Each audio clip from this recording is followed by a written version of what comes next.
Greetings, everyone. It's Trey here. I'm here on this, what is this, the 11th day of 2024, starting up a new year here.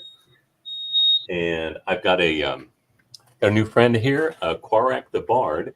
I have just met him probably less than an hour ago. Somebody tagged me in another thread, and so I think it was a thread, something about morality or the existence of God or something, and Quorac came in and said, hey, I'd be happy to have a conversation if maybe I want to. And so I asked him, I said, I'd like to. And he said, okay, well, I'm busy I'm available right now. So we went ahead and just made an event real quick. So welcome, Quorac. It's nice to have you.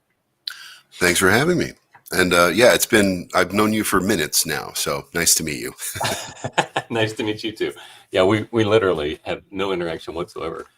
Someone said, hey, you should debate this guy. And I was like, okay, yeah, let's do it.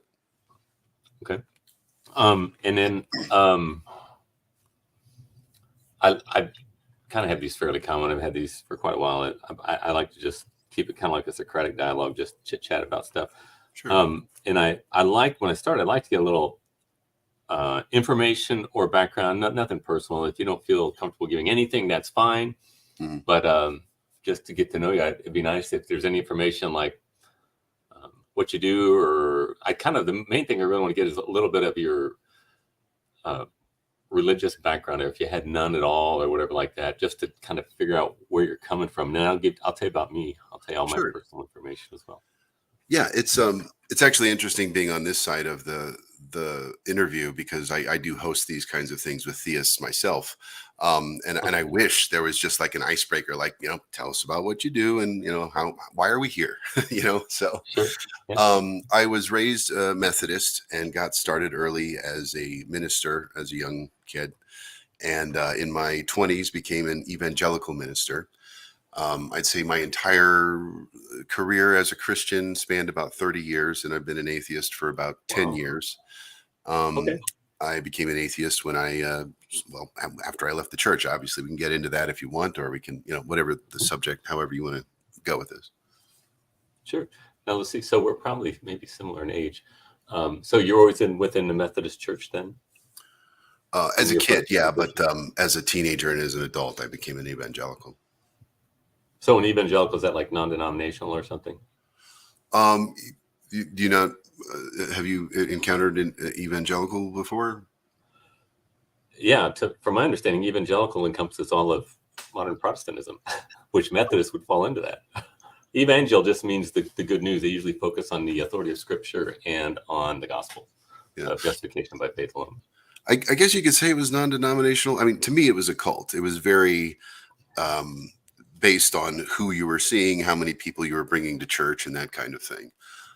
Now, did you like believe in prophecy and that kind of stuff in that church? I believe the Bible was literal. And as my faith evolved, I started to, and as I studied the Bible, I started making little exceptions for the literalness of the Bible, like maybe the universe wasn't made in 7 literal days, that kind of thing.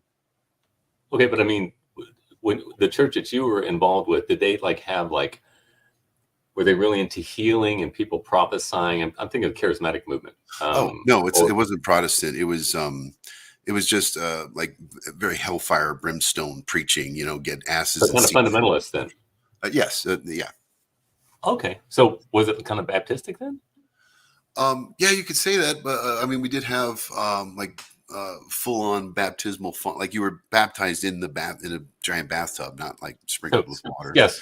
They wouldn't sprinkle, they would dunk it. Yes, it's probably non-denominational Baptist. Most non-denominational evangelical churches are just Baptist, and they just kind of drop the Baptist. Right. And I'm not trying to be cagey about the name, but it's just the church split, and a lot of preachers kind of scattered and started new, their own things in other states, and it kind of became a big mess.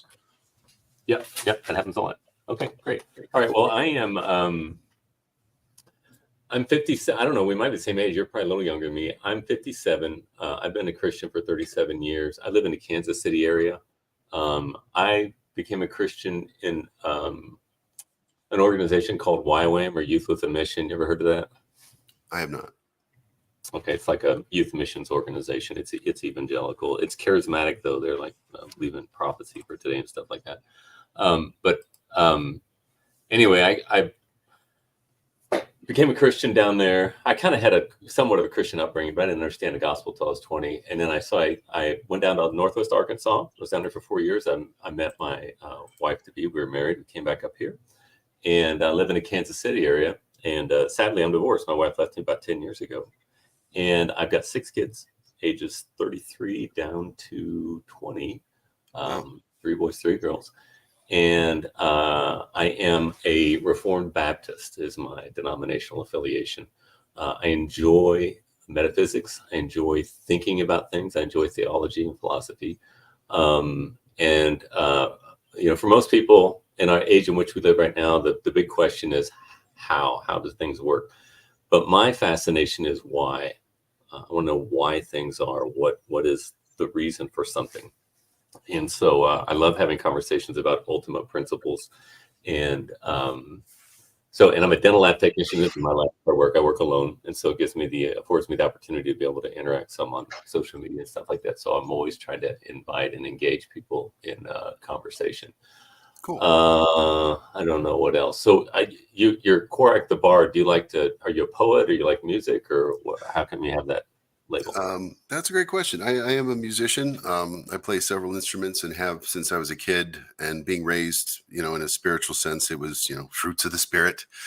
So I was always encouraged to pursue that, and did as a music maker for God for many years. And as an adult, I'm into gaming and D&D, and the Bard is a very natural fit for me. Mm-hmm. What instruments do you play? Piano, tuba, baritone, trumpet, a little bit of guitar, and drums. Cool. Oh, that's very nice. Okay, great. Okay, so while we're at it, I mean, on my YouTube channel, I write a lot of music and throw in my own little comedic bits. I used to perform as an adult when I lived in New York for a while. So yeah, I'm all about performance. And now as an atheist, I try to add a little panache to the atheistic arguments. Okay, excellent, very nice. Okay, so I didn't even really look at the thread that we were introduced on. Is it all right if we just discuss the existence of God? Yeah, that's fine. Okay, all right. And if I may ask, what is there a fulcrum, or can you give a simple answer as to why you left the Christian faith? Sure. I made a video about this recently, and so it's very fresh on my mind. When I left the church, I was hosting my own house church, Priscilla and Aquila style from Book of Acts. Mm-hmm. And it was then that I started studying cosmology and anthropology as just kind of a hobby. And the more I studied, the more I thought it got more and more implausible, the idea that a God who created physics and science and math and everything, all of those interactions, could create a 93 billion year, 93 light year, 93 billion light year across universe. And at the same time, how do you know it's that big? Those are the prevailing scientific models, the measurements that they've made with I think the newest, the Webb telescope. Probably a lot more vast than that. It's last I read, it was 93 billion light years, something like that. It could be 900. It could be 900 billion light years. Whatever it is, the scientists have measured that. It's very big.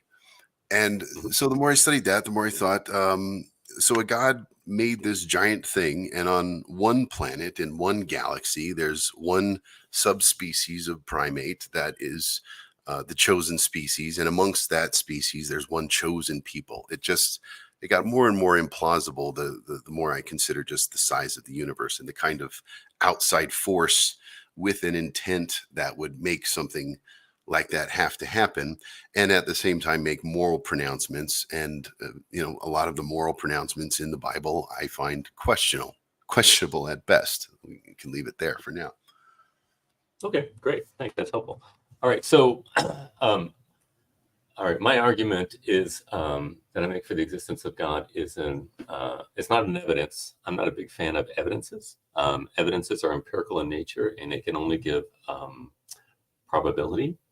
I prefer proofs because proofs are analytically true by definition. And if you grant the premises, then the conclusion necessarily follows. Okay. And so for my argument for the existence of God, I'm not arguing saying it's more plausible than not that God exists. I'm saying if you value the certain presuppositions that I have as the foundation, I'm not a presuppositionalist. I don't know if you're familiar with that. I'm not that at all. But if you grant my premises for epistemological inquiry, the conclusion that God exists necessarily follows. But when I begin my inquiry, I always ask for my interlocutor with two epistemological tools by which we gain knowledge here in this realm in which we live. And number one is, would you grant me rational coherence or the law of non-contradiction? Yeah, I presuppose the laws of logic, non-excluded middle, and laws of non-contradiction. Okay, great. Because if we don't have those, then there's really no way to. Right, it's a bit of a non-starter, and I've argued with presuppositionalists where we just never get off first base, and that's where we're at. Yeah, and so I'm not only am I not a presuppositionalist, I think it's a terrible. It pretends to be biblical Christianity. It's really just Enlightenment philosophy. It's Kantian idealism with Christian lipstick on it. It's really bad. But so I'm a classicist. I would argue the way that medieval scholastics would argue, particularly Thomas Aquinas or something. All right, so we've got the law of non-contradiction. The second thing I need you to grant me is the basic reliability of sense perception. It doesn't have to be perfect, just that we have enough sense perception that we can at least have some relationship to this world in which we live. Because you can have any sense perception, and there's nothing with which to unite us with the outside world. So would you grant that as well? Yeah, in a general sense, we need to rely on our senses, and the way we can confirm what our senses tell us is through peer review, objective verification that is external to yourself. Mm-hmm. Yeah, and obviously trusting our own selves when we're doing our own inquiry. We've got to have, at least some, and that's not, again, as you alluded, doesn't mean it's perfect. We're always changing, making mistakes, and revising Sure. and stuff like that. But we do have some sense of the reality in which we live. All right. So with those two presuppositions, I'm going to make an argument, and I'm going to say that if something exists, there are only 4 possibilities. Okay. And I'm going to list these off, and then we'll talk through them one by one, if that's okay. All right. So if something exists, number one is either it is an illusion. Number 2, it is self-created. Number 3, it is self-existent. Number 4, it is created by something that is self-existent. Okay.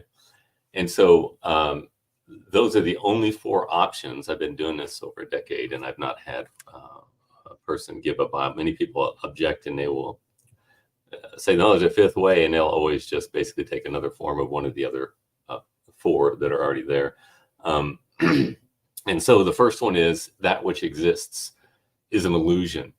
And what I will rely on for that to say that that is not a viable option is that in order to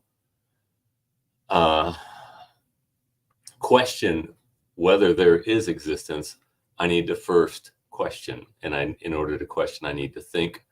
And in order to think, I must be, and I go to Descartes' cogito ergo sum. I think, therefore I am.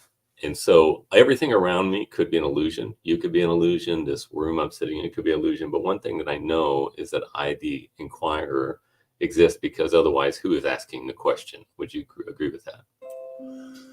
I want to clarify, if something is an illusion, is it not by definition something that does not exist?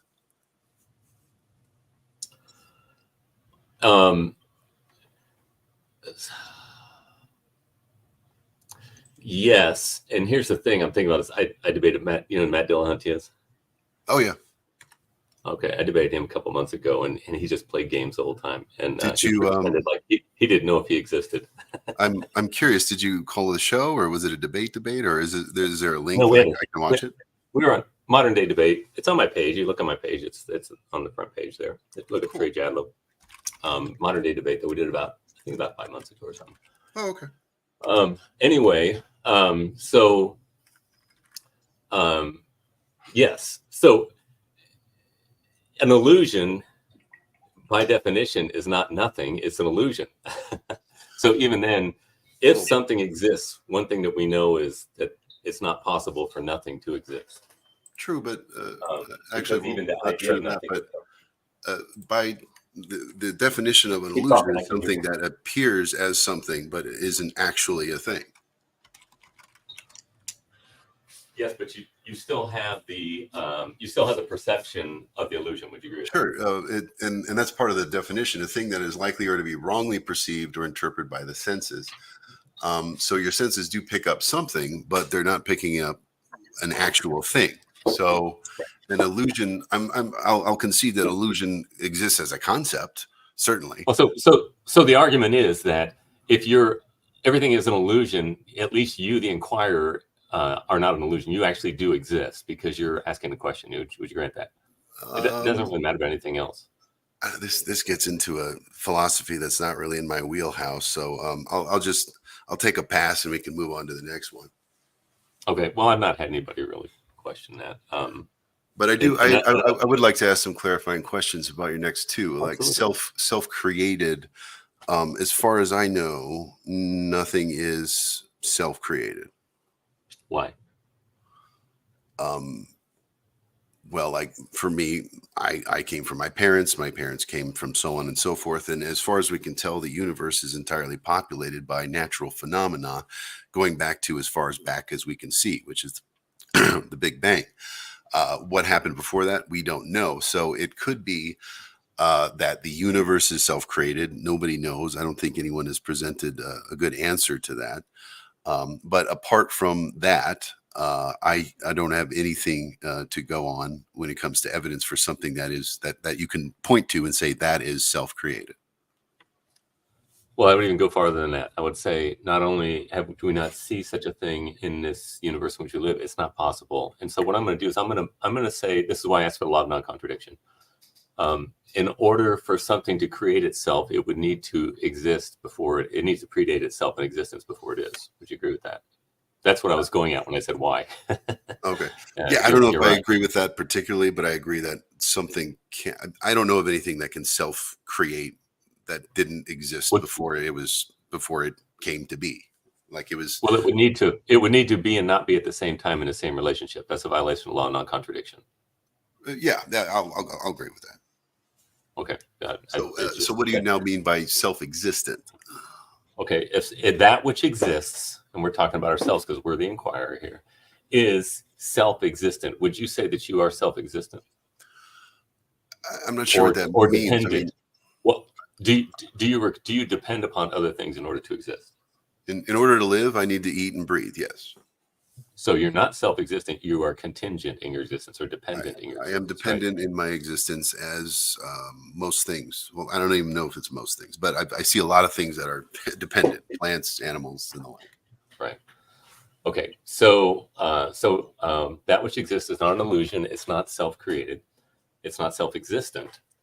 Therefore, the only option that's left is it is created by something that is self-existent. Well, the problem with that is that we've just decided that nothing is self-existent. No, you can't. Let's imagine this. Imagine the entire universe is this one big circle. Everything that exists, the cosmos, everything that exists is in this let's say event circle here. Mm-hmm. If everything in that circle is contingent or dependent, then it is dependent independently, which is a violation of law of identity. It cannot be dependent and independent at the same time. Well, we're not suggesting that the universe self-created. So, I'm sorry? Are you suggesting, or I'm not asserting that the universe self-created. No. Yeah, well, you can't. I am asserting that's why it doesn't matter. You can't have an infinite regress of effects without causes. In other words, if something starts out, anything that changes is contingent by definition. It's an effect. Okay? You cannot have an effect without a cause. The principle of causality is analytically true. It's kind of like saying a triangle has three sides, or a bachelor is an unmarried man. I see where you're going with this, and I understand, and And I know I'm glad you said you're not a presuppositionalist, because this is in line with kind of where they head with it. If the universe, can't self-create, then the creator had to have come from outside, which kind of tracks, because on the inside of the universe, nothing can self-create. So it had to come from somewhere. And normally you can point at the thing that created the other thing.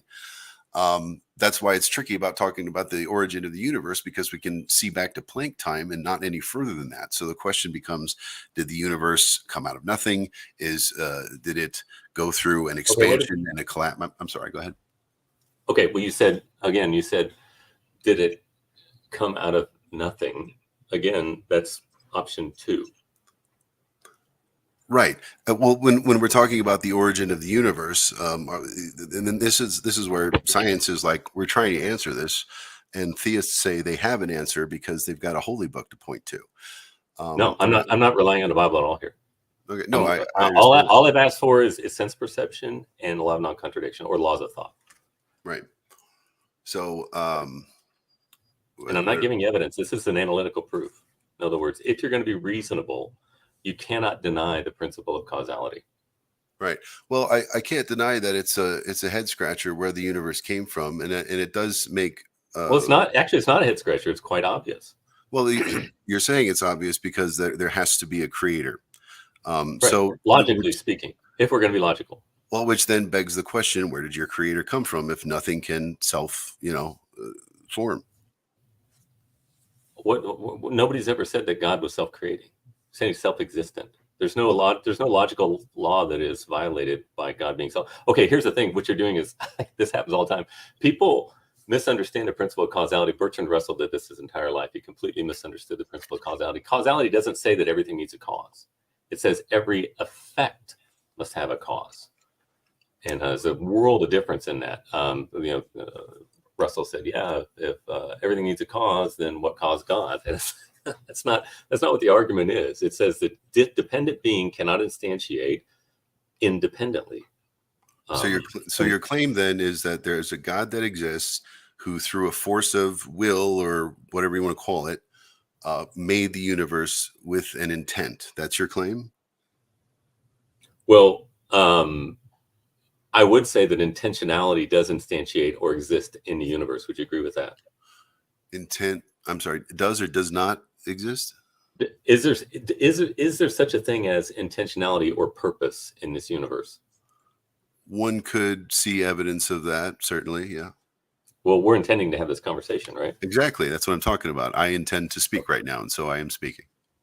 Okay, so the principle of proportionate causality says something cannot cause something else what it itself does not have. And I always use the example, I cannot impart the ability to fly to my children because I do not have that capacity. Right? So if there's such a thing as intentionality in the universe, there must be something that is eternally intentional or teleological. And teleology is something that only that minds and persons can do. Would you agree with that? I don't think it follows that it has to be eternal necessarily, because you could be talking about a God or an entity that creates a universe and then, I mean, when you talk about creating a universe as an act, I picture a Rick Sanchez with a lobster tank and a tesseract field. He made a universe and it's sitting in his lab. Rick Sanchez can die, or he can leave and never come back. And that universe will still be there. So when I think of like a creator, especially someone who knows the laws of physics and how to assemble those, I picture a scientist and not a robed bearded guy. Oh, that's fine. Well, it doesn't matter what he looks like. So you would agree, though, whatever that scientist is, he would have to be, or it would have to be unchanging. It can't be an effect. Because you can't have an infinite regress of effects without causes. Yeah, but if you've got a guy making a universe in a lab, that guy can cease to exist. It doesn't have to be an eternal guy making a universe in a lab. Okay, where did the guy come from, and where did the stuff come from? Well, where did God come from exactly? So I'm not making a case that God came into existence.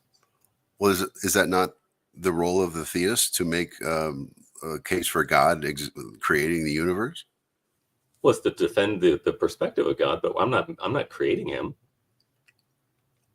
I'm a dependent being. I cannot create an eternal being because I had a beginning.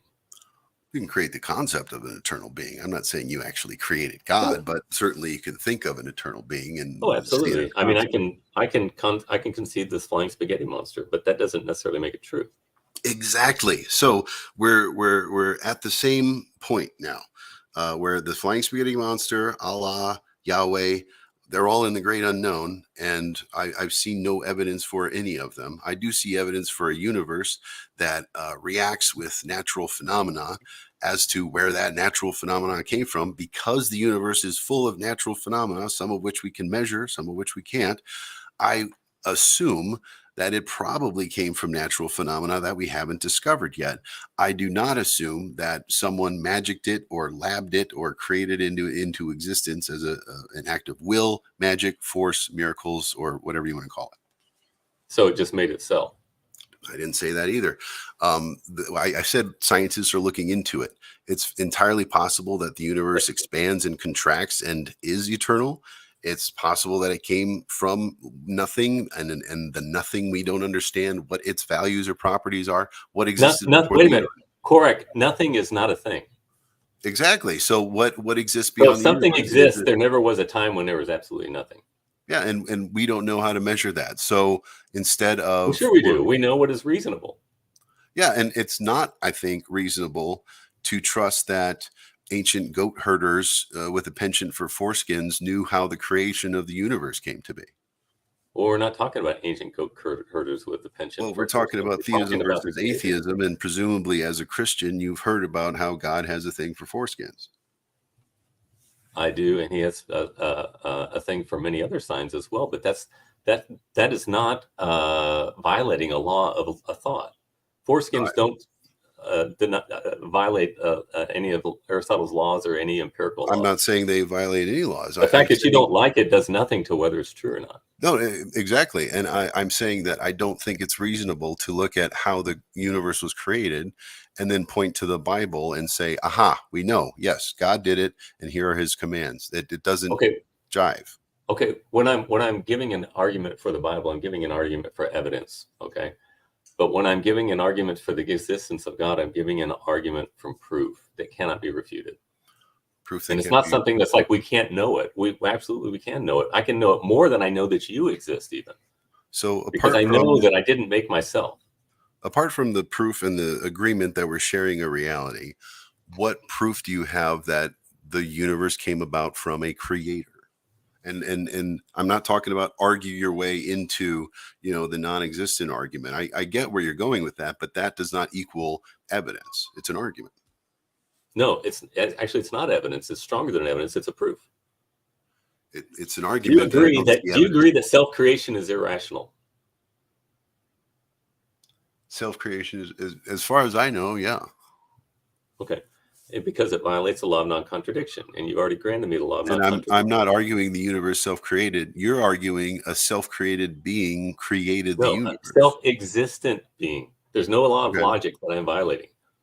In fact, it's the only thing that makes sense. All right, Remember, I gave you let's say four I possibilities. agree. I'm not a philosopher, so let's say I agree that you're not violating the laws of logic. That I still don't see evidence for a creation. I see natural phenomena reacting the way that natural phenomenon does. You've already conceded that you're a creation. I am the product of two You were consensual adults created. mating. Yeah, you were created. I was yeah, okay, if you want to call it that. I am the So product of creation mating. necessitates a creator via causality. Which brings us all the way back from the beginning of the universe to your creator. And where did your creator come from? Because the first thing you asked when I said it was He Rick did not. Sanchez, you said, where'd Rick Sanchez come from? But this is the whole thing. We're not. If you were to say that God came from somewhere, then you've just multiplied the problem. You haven't solved it. Exactly. So by introducing a God So I'm into the not doing that. You're equation, doing that. I'm not asserting. If you're a theist, I'm assuming that you're asserting that a God exists. Is that not your position? I'm sorry. Say it again. If I'm the atheist in the atheism versus theism debate, I'm assuming that you're asserting that a God exists, or is that not your position? Yes, that's what I'm arguing for. Okay, so we're not going to agree on whether God exists or is self-created or defies the laws of logic or wherever you're going with this. But what we can do is look at the holy book that you promote as a Christian and say, well, does that line up with reality? Because that would be some kind of evidence that, yeah, God knew what he was talking about when he said to the ancient Aramaic or whoever he was talking to, hey, you should do this because scientifically it lines up with reality. Okay. So would you agree that you do not have a rebuttal for a creator?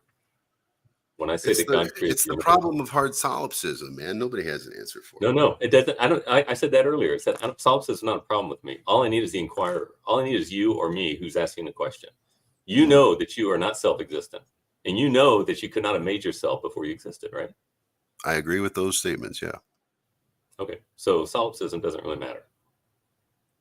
It's still my argument still holds. Well, it's an argument, and I'd like to see evidence for the argument. If you're, if you could just You lay. are the evidence for that, my friend.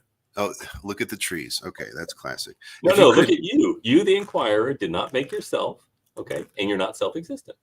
yeah, and so God did. Something that is self-existent.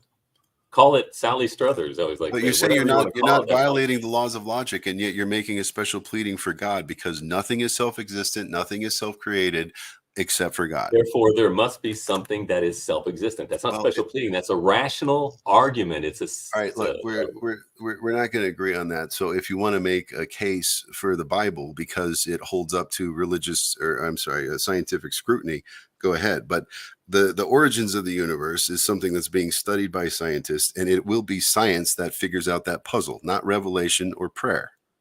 well, no, I would say that logic supersedes empiricism. Would you agree with that? I don't know enough about empiricism to make a Well, empiricism is just using your senses to gain. That's what science is. Science is just okay. empiricism. I'm All right. I got to tell you, I'm terrible at terms. I really am. No, Uh, that's fine. No problem. so You'll say some things that I don't know either. That's fine. So, but the thing is you've got to have the laws of logic to interpret the empirical data that you have. That's what science is. In other words, some people say that science is just the art of taxonomy. In other words, you're just classifying stuff as you engage it and watch how it interacts in causal relationships. And so you're using that, but in order to do that, you've got to have the laws of logic. You've got to have rational coherence, because if you don't have that, you don't have propositions that don't make any sense. well, I agree. We need the laws of logic, and it is necessarily circular to prove the laws of logic. You got to use logic. I'll agree with that because but that's not circular. That when you say I assume the laws of logic, this is what the precepts do. They like to. You're using a presuppositional argument, which they're wrong in. The laws of logic do not have any content. They are instrumental in nature. Okay. So when I say that, say, for example, the flying spaghetti monster is the ultimate reality of the universe, and you say, how do you know that? You say, well, I presuppose it. That is violating begging the informal fallacy of begging the question. Okay. Because you can't assume the very thing you're arguing for. But when I say that I assume the laws of logic, I am assuming the very instrument for testing logical assertions or testing propositional assertions for validity. So it's different. It's an instrument. The laws of logic are an instrument. It's not the material proposition itself. So the way I put it is just it's necessarily circular because you need to use logic to prove logic exists or works. True. But the proof is in the pudding, and that's the difference between logic and presupposing religious figures. Is you can show that they work, and if they weren't reliable and they didn't provide reliable results, I wouldn't use them. But it's the nature of just having a mind and coming up with logic and forming these kinds of concepts that leads us to it, and it becomes necessarily circular. But where I'm going with this is I think we should just leave the origins of the universe where they lie, and if you could switch from an argument that God must necessarily, I'll grant you that your God must necessarily exist if it gets us to proving that the Bible is true, if you want to go with that route. Okay. All right. So then the second plank for this is not for God's existence as a creator, but that there is such a thing as a moral law.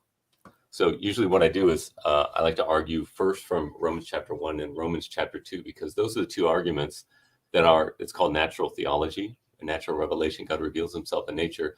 And when you argue those two arguments, historically, theology has always placed those two in the area of philosophy because there's no salvation that you can get through that. But it does, they are proofs and not evidences, and they're available to everyone. There's nobody that doesn't know that there's not a moral law, and there's nobody that does not know that they have a creator. Okay, that's my assertion, and I believe that's what Romans chapter 1 and Romans chapter 2 are teaching.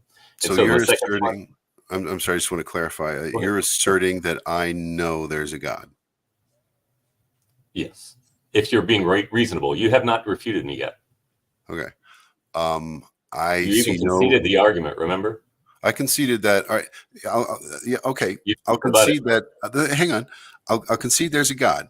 So this universe was created by something with intent. Now, was that intent accurately represented by the Bible? And you went to morals. So I would like to pose a moral question. Is it moral to purchase your rape victim for 50 shekels? Okay. Can we would you agree then that there is a moral standard, because you're saying that the Bible is immoral because you can buy a female slave? Well, if you would just answer the question first, and then we can get to your question. Is it moral to purchase your rape victim for 50 shekels? Well, I do not think that you can buy someone to rape unless you can. No. The way it works in the Bible in Deuteronomy 22 is if a man rapes a woman and she's not betrothed, he can purchase her for 50 shekels and marry her. And in fact, he has to pay a dowry. He's commanded to do so. So he pays 50 shekels and he marries her. Why do you suppose he has to do that? I don't really care about the wherefores and whys. I'm asking if that's everything. That is moral. That's the whole point. Is it moral? Like if I describe a situation where I walk behind somebody and shoot them in the back in cold blood, and I ask you if that's moral, and you go, wait a minute, what was the motivation? No, it was cold blood. Okay, so in this situation, you've got a rapist who finds a young virgin who's not prepared to be married, rapes her, pays her father 50 shekels, and marries her. Is that moral? Yes. It is. Okay, this is my problem with theism, because wait a minute. You will call something like that moral, and I think that's an abomination. But go ahead with your rebuttal. Go ahead. Why? Oh, why? Why do I think it's an abomination? We're skipping over my second argument, but I'm fine with that. Okay. Why is it immoral for a rapist, a man who rapes a woman, to pay a dowry and be required to marry her, unless the father objects? Because I'm a secular humanist. I have a whole explanation. I need at least a paragraph or two. Just give me a second. No, please. Yeah. As a secular humanist, I weigh, does something promote wellness or does it cause harm? Rape is harmful. It goes against a person's bodily autonomy. It's a violation of their bodily autonomy.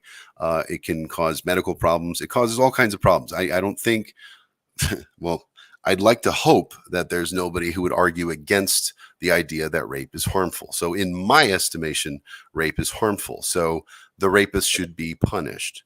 And that is the moral thing to do. When you have the Bible, you have a command to purchase your rape victim and marry them. And you just said that that was a moral thing. I'm assuming it's because that your God is an objective moral giver. And that's the problem with trusting objective moral givers from ancient holy books. It doesn't allow for actual morality when you use the metric of wellness versus harm. Very simple, very basic metric. Did it help somebody or did it hurt somebody?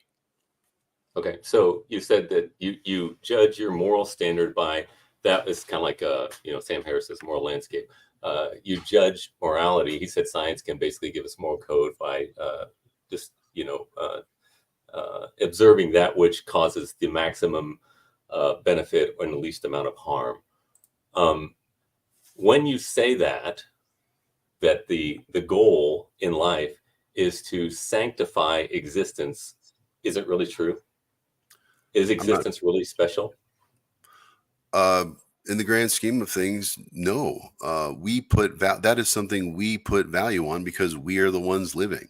So it Life doesn't wants to matter. So there's no difference between Hitler and you being against rape. It's just a different preference. If Hitler was against rape, then okay, that's one for No, Hitler. if Hitler was for raping Jews, let's say, Okay, he's no worse than you, right? he's no worse than me. Well, on the scale of the universe, no, we're a tiny speck in the universe. But on planet Earth, where things are happening in our lives, we put value on those things. Why? And Where does that purpose come from? well, because if you This is what I don't was trying to value go through in life, your paper. what happens if you don't value your life? What happens to you? You die. Exactly. Do we want to die? So People who want to die usually find a way to make that happen. But in general, life wants to live. Life wants to remain alive. And if that's the case, and we agree to that subjectively, and we agree subjectively that wellness is better than harm, then we can make objective determinations like rape is bad because it causes harm. right. So would you agree then that if somebody does not value existence, let's use the extreme example of an axe murderer, that there's something wrong with them? Well, according to our moral standard that we have agreed on, yes. Okay. Now, would you agree that we are determined as humans, because you're saying that they're broken, that we are determined to value existence? I don't know about determined. Humans. Humans tend to value existence. If somebody is suicidal, are they well? Well, there's what do you do if your best friend is being suicidal? What do you do? There's a lot of factors to that. It's a very good question. If my friend, well, what's your initial instinct? Well, it depends on a few things. If my friend had terminal cancer, that would be different. They're healthy. Oh, they're healthy. They're just depressed because their girlfriend left them. Oh, well, then I take him out for a beer and try to show him a good time and shake off his depression. Right. You say, I can help you. It's not as bad as you think. Let me help you to get out of this funk, if you will, in your mind, because there's something wrong with the way you're thinking. Not that there's something wrong with the way you're thinking. Feeling sad over a breakup is a totally normal response. And so, but to kill yourself because of it is not. I would agree with that. Yeah. Okay. So we are determined to value existence. It's a human nature. We value existence. I don't know that we're determined to value existence, but you didn't create value as an objective reality. No, I imbued value. If I value a friendship, that's because of the value that I put on it. It doesn't have any inherent value to anything. And you are determined to value existence, just like you're determined to eat. You are determined to.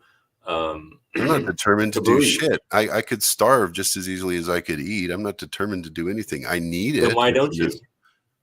Because life wants to live.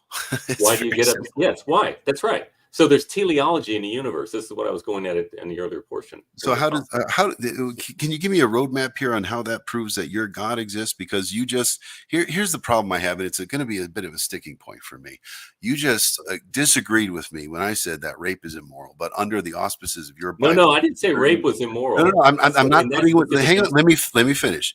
I know what you said, and I'm not trying to put words in your mouth. Okay. You didn't say rape was moral. You said under the auspices of the Bible, in this situation, if you pay 50 shekels for your rape victim and marry them, you said that was moral. And I heartily disagree with that. I think it can be easily proven why that is an immoral act if you and I agree that wellness is preferable to harm. Do we agree on that premise? No, because do you know why he was required? Okay, let me just be clear. We don't agree that wellness is preferable to harm. No, we do. No, we do agree with that. But whether the man who rapes the woman, taking her, whether you're saying that's harmful, and I'm saying it's wellness. So if a man rapes a woman, that is not harmful. It is harmful, and it's wrong. So how did you say it's wellness? If a woman in ancient culture, if a woman is raped, how many men are going to want to marry her? So you're saying in certain circumstances and at certain times, it's actually good to rape a woman. No, I'm saying that You just in, said it in was that wellness. If it's wellness over harm, then that's nobody commanded the man to rape the woman. Okay, I don't know where you're no getting one that. needs to be commanded to do anything. If he did it, Well, sure they do. you're You're saying that commanded in not that to. time, in that day and age, that was actually a good thing. No, no. It's not. Okay, I'm saying well, we'll agree on that. the remedy for a man raping a woman is for him to care for her and to love her as his wife. And that's fucking abominable. You think that's good? Why are you so upset? I'm not. My emotional state has nothing to do with this conversation. Well, it has everything to do with it because you're not living if consistently. you just said that, yeah, in a certain date at a certain time with a certain culture, rape is preferable because if you can't No, I get didn't married, say that at all. I've never said tell that. me what you're saying. Jesus Christ. Rape is. I support the death penalty for rape. Okay. So why at a certain place in a certain time are you did say it was wellness rather than harm in this circumstance, did you not? That's right. I did. So how after the rape has occurred, not to tell someone after the rape has occurred, after this woman has suffered a violation from, let's say, a stranger or a family member, who the fuck knows, she's stuck with him for life, and you think that is preferable? Rather than be completely alone without children, because children was everything to that culture. Yes. So, okay, under your theism, you're and saying he's got to love her as his wife, and certain day, time, and culture where not rape is bad. Okay, we agree, rape is bad. But if you get raped, you might as well marry the guy. That's where you're going from. Yeah, or else be a childless widow or Holy a childless maid for the rest of your life. Well, and have nobody will marry you. I just made the case for secular humanism over theism, and I thank you for helping me. Now, I'm done, but we can take this conversation wherever you like it from here. Okay, well, I'd like to go through the secular humanism for the reason that you think that existence is objectively valuable when you say, at the other hand, it doesn't matter. I never said existence is objectively valuable. We put value. That woman who was raped was objectively valuable. Do you agree with that? We put value on human life, and as a secular human life, as a secular humanist, I don't want other human lives to be harmed. Right, because their lives matter. I have decided that they matter. Yeah, you decided because you're determined with that. And if you don't determine that, there's something wrong. I'm not determined. I made a decision. Right. Where did that decision come from? This is what I'm saying. My brain. Teleology does not. Let me ask you this, Quorac. Do you believe that rocks can create philosophical societies? I don't believe that. No, because again, this is called the principle of proportionate causality. You cannot have something instantiating from something that does not have the capacity to do the thing that it's imparting to something else. Yeah. So you think that the valuable life that somehow that you just made it up out of nothing, and you're not determined to value existence. Yet, if somebody does not value existence and they harm other people, you think that you have the right to impose your views upon them because they are breaking some kind of standard that doesn't sanctify existence. I never said I have my right to impose it. I mean, that's a little bit of projection coming from a theist. You're the ones telling us how to live. You're the ones telling us that if you get raped, you need to marry the fucking guy who raped you. I'm not. No, Quorac, I'm not. I know you're not saying it. You're supporting the Bible that says it. So you can hide behind the Bible. I mean, that's fine, but I still think it's just goddamn horrible. I'm sorry. I mean, I've had similar conversations with people who do the same backflips over slavery and other like human rights violations where it's human rights. Tell me about human rights. Yeah, we as a society have agreed that rape is wrong and you shouldn't have to marry. We have decided that because it violates your bodily autonomy, and you certainly shouldn't be forced to marry your rapist. We have, as a society, have decided that, and we've said to hell with your theology because it's fucking barbaric. Because barbarism doesn't value existence, right? Yeah, and barbarism is aplenty found in the Bible. Okay. So if you're holding that up as your moral standard, you're falling far fucking short from just basic societal standards, not just secular humanism. But I want you to justify societal standards for the sanctity of existence. No one said, I didn't say there was a sanctity of existence. I said we imbue value on it. It doesn't have an inherent value. We place value on it, so much value that we as a society want to protect life against people who would take it. And that is not from on high. It's not a divine proclamation. We didn't need to follow your book because the objectively moral things in your book are fucking abominable. But life doesn't matter, right? Objectively, in the scope of the universe, no. Like I just said 1,000 times, Why do you act put like value it does on so it. much? But why do you act like it does so much? Like what does so much? Why are you so nervous about women getting raped if it doesn't really matter? Because as a human, I'm a secular humanist, and I don't want to see harm come to my fellow humans. Even though on the scale of a universe, we don't really matter. We are just a speck of dust on a mud ball floating through space. But on this mud ball, I'd prefer it not be a complete fucking shit show. Is that so hard to get? You cannot live consistently with what you say is true. That's the problem. It's true that I don't want to live on a shithole, and I don't need to rely on an ancient book to tell me that rape is okay. Let me amend that. Rape isn't okay. Marrying your rapist is the only fucking course for it. Well, it's not the only course. It was at that time. Right now, it's not. It's a different. Yeah, and this is the same God who slavery apologists will say, well, at the time, God was trying to work he had to work it out with slavery, but he couldn't just say no slavery, but he could say no shellfish. You are conflating so many categories there. What's that noise? Oh, that's just my hobby. Anyway, go ahead. Okay, so Quorac, I always like to tease my secular humanist friends. I think secular humanism is probably one of the most stupid ideologies. You know why it took so long for atheists to catch on is because nobody thought it was stupid enough. Because you cannot have purpose being special for no reason. In other words, here's the problem. You just conflated atheism with secular humanism. Are we talking about secular humanism or atheism? Because atheism is the answer to a single question. Do you believe in a God? No, I don't. I'm an atheist. But secular humanism is always atheistic, right? Not necessarily. You can be a secular humanist who believes in God. Really? You can't? You can't picture a person who wants humanity to thrive and, like me, as a minister 30 years ago, would read the Bible and say, oh, let me make concessions for this because I believe in God, but I really don't want to follow this rape shit or this slavery shit. But God's, a moral, objective guide, and I need to follow on to that. So it's really easy for me to at least picture someone who could make exceptions for God's abominations and believe in him and be a secular humanist who wants humanity to thrive. Okay, Quorac, secular humanism by definition is naturalistic. Look it up. I get that. And people have walking contradictions all the time. I know. Some of us a little more than others. Right. So continue. What was was there a question on the table? No, I'm just trying to get you to understand that your valuing existence does not happen by accident. You are determined to value existence. You may not like that. I didn't say it was an accident, and I don't agree that it was determined. It's part of having a mind and being a social creature and having empathy. You can see that in chimpanzees. Are chimpanzees imbued with something that we have or don't have? Because they also, and so do other social creatures. You can see empathy. You can see that they have a desire for fairness.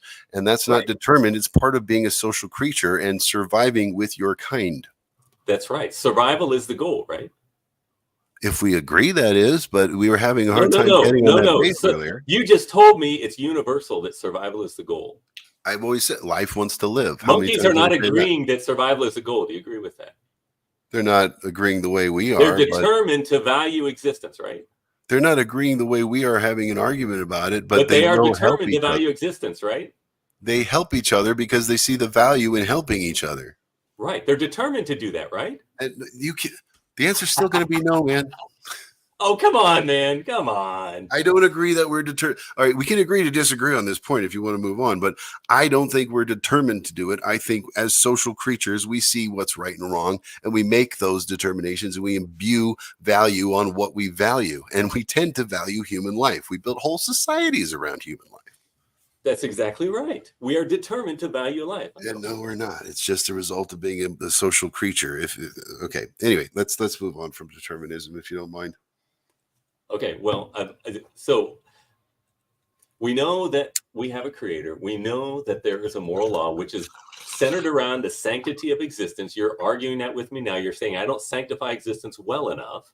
And you cannot have a moral law without a moral law giver, because it doesn't instantiate unintentionally. Moral law is always intentional. It's always done by a person and a mind. Yeah, and I don't. Okay. And those are analytical arguments. I'm not saying giving them as evidences. I'm saying those are proofs. Those are one thing. When you stand before God and you are judged before him, you're not going to be judged for not trusting in Jesus. You're going to be judged for suppressing the knowledge of the one who gives you every good gift, not giving thanks to him, and suppressing the knowledge of his moral law that he has written on your heart.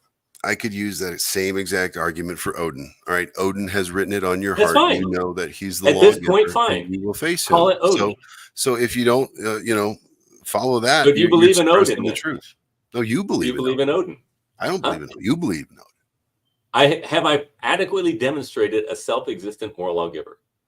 I don't agree that that's what happened here. But I'll tell you what, I really enjoy talking to you. You're an honest interlocutor. I enjoyed this, and I think maybe next time we should schedule something and come up with like an actual subject, and we can still keep it loosey goosey. I like conversing with you, but let's hang in the future. I enjoyed talking to you. Okay, sounds good. I like to keep these around an hour anyway, so we'll go ahead and close this out. Is that what we've been? How long have we been talking? Well, I think we started around 6. I'm not sure though. I mean, my time. I think it was 6 my time. So. Well, it's been fun, man. I do got to run, but I'll follow you. Follow me on Twitter. Come to my YouTube channel. I'll send you links, and let's continue chatting. Right. It's been fun. Thanks, Quorac. You're a wonderful interlocutor. You're kind, honest, and I appreciate the argument. But you didn't talk. Sometimes people just filibuster with words. You don't do that at all. You say, "Trey, give me your point," and then you listen and you rebut. So thank you for that. I enjoyed the conversation. Right, just basic competence. Can you hold a conversation? And we're both older guys, so it's like, oh, thank God. Yeah, we can disagree all day long, but just talk to me. Oh, thank God. Yeah, don't get that too often. Thanks, Quorac. We'll talk to you. Okay. All right, take her easy. All right, we'll see you, man.